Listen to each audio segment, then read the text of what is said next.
Academically, he's a finance professional with multiple qualifications. He's a chartered accountant, cost accountant, certified public accountant, and certified internal auditor. Mr. Matthew spent 2 decades in corporate and traveled extensively on work. His professional experience covers public accounting, construction, shipping, manufacturing industries. They covering finance, internal audit, and risk management domains. He later transitioned into academics and coaching. He is currently associated with Christ University. He is also an award-winning public speaker. May I take the privilege to request Sir to address the gathering?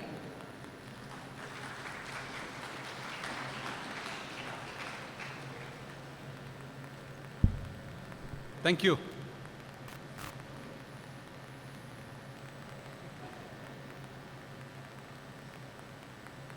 Do you remember the time you wrote that exam that you thought could either make you or break you?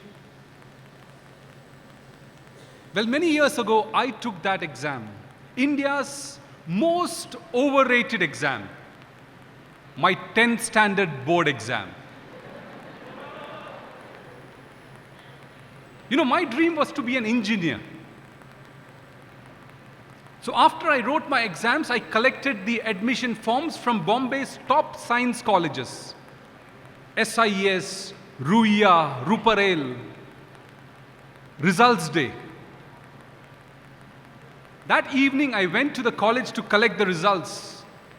All I needed was 80%, and I would have secured an admission in any of these colleges. I collected the mark sheet. 95%.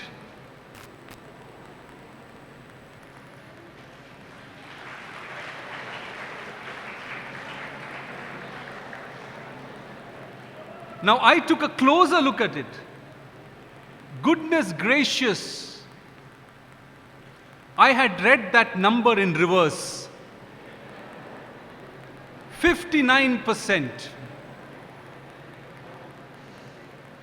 Now in my school, on one side we had the ground, and next to the ground we had a cemetery. Now my friends and I, many recesses we had spent in this cemetery. I wanted to go into this cemetery and hide. And I thought if the earth swallowed me, even better. Now you're wondering why. Well, my mom was a teacher. And I'm going to share an inside secret. You know, teachers, they compete with each other on the basis of their children's marks. Not university teachers, ma'am. School teachers. I don't want to make that mistake here. That evening, I walked home. My mom opened the door. She looked at the mark sheet, and plop, she fell on the sofa. Then came my dad. He took the mark sheet, looked at it, looked at me and said, "You don't take science, you take commerce." Out went engineering, in came accounting. I completed my BCom, and just like you, I got my graduation BCom degree. One of my uncles told me, "You do MBA." So I applied for MBA. I went to a few colleges for group discussion. In my very first group discussion, we all were seated there, and the moderator gave a topic to us. I actually wanted to say, "Excuse me," because I didn't understand what that topic was. But before I could say that, one side saying for, against, for.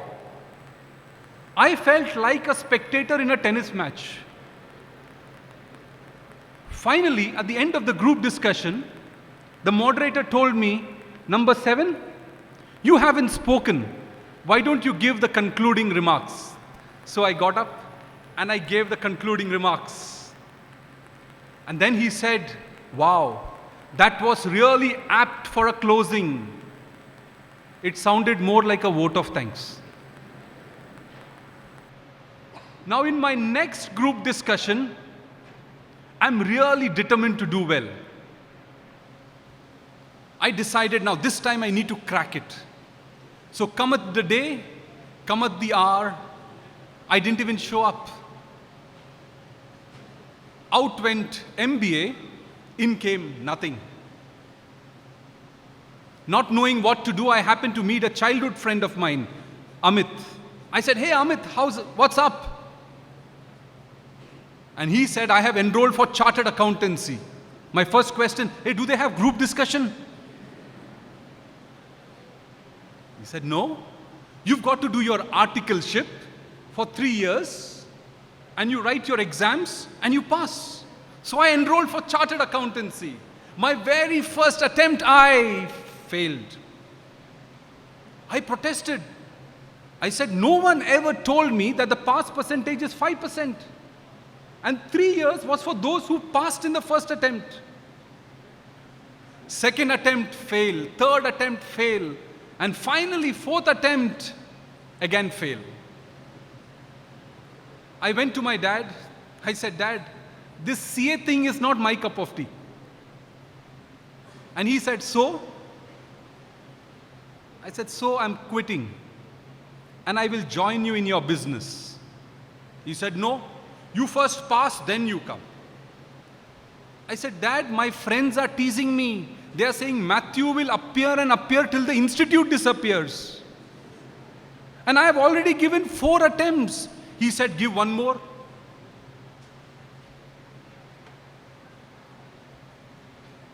Not just that, he threw me out of the house. Well, technically speaking, he got me admissions in a student's hostel called the YMCA. Students' YMCA in Bombay. Now, as I entered the hostel that morning when he dropped me, he said something to me that I can never forget. He said this, if you play now, you will pay later. And if you pay now, you will play later. The choice is yours. Now, can you imagine going into a hostel? You know nobody over there. And those days, there was no internet. We were not as privileged as you. So there was no Facebook, there's no WhatsApp, there's no Insta, nothing. And in a place where you have no friends, the only thing I had for company was my books. So I started flipping through the pages of the books. And it was a struggle. Those 2 years, I came so close to quitting. I didn't want to carry on. My 3 years of articleship were over. All the friends who had started with me had already completed their CA. And here I was at the start point. How would you feel if everyone around you crossed the finish line and you didn't even start? That's how miserable I was feeling. Just wanted to give up. Didn't have any motivation, no inspiration to carry on. As much as I tried, I was only met with failure. And when you look at other people succeeding, you feel even worse. But then I went through that struggle. And those 2 years that I was in the YMCA, in the students' hostel, not only did I pass the chartered accountancy exams, but I also passed the ICWA exams. Anybody heard of ICWA here? That's right, cost accountancy. I quit the hostel and joined Deloitte in Bombay. So I was working in Deloitte, and that's when I happened to get an offer from Ernst & Young in Saudi Arabia. Now, when I got the offer, I realized there was a problem. I was appointed at 1 notch below than my current job. So I wrote to them and inquired, I'm already working at this level, why are you giving me a position 1 notch below? And they replied to me, Indian CAs are accounted or appointed at executive level.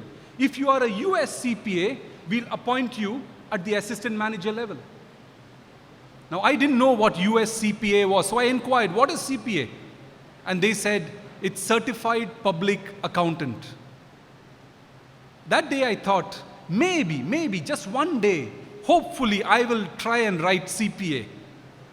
So I didn't take up the Ernst & Young offer. I continued with Deloitte in Bombay. A few months later, Deloitte sent me on secondment to Deloitte in Qatar, Doha, Qatar. After I finished my stint with Doha in Deloitte, Qatar, I got a job in a construction company that I had audited. So now I moved from external audit into the construction domain, handling their finance. And that is when I traveled to California and got the CPA degree, Certified Public Accountant of US. After being for 8 years in Doha, I then moved to another job. I got a job in Kuwait. Now, the job that I got was an internal audit. And the industry was shipping. I knew a little about construction, but shipping, I had no idea what shipping was. An internal audit, well, I knew what external audit is. I knew finance, but I had no idea what internal audit was. So I decided to take up that job.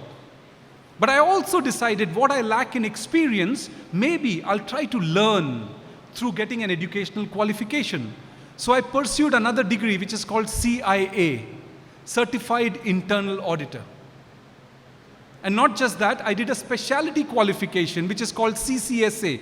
If you want to be an internal auditor, which is a beautiful job, which can take you to countries, because I've been able to travel to 30 plus countries, all free of cost. Actually, all cost paid by the company. So I did my CIA and CCSA.